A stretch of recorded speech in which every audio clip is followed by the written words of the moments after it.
歡迎收睇晚間新聞，我係陳嘉欣。今日嘅主要新聞包括：禁止喺公眾地方管有另類吸煙產品嘅法例生效，街頭仍然見到有人食。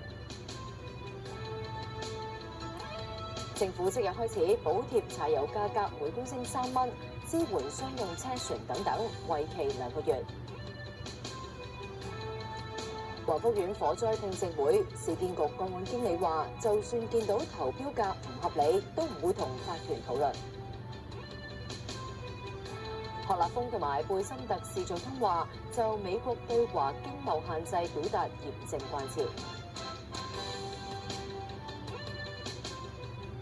詳細嘅新聞內容，禁止喺公眾地方管有另類吸煙產品嘅法例即日開始生效。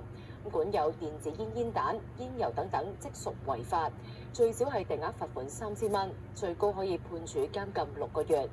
控煙酒辦第一日執法，截至下晝嘅5點，發出4張定額罰款通知書。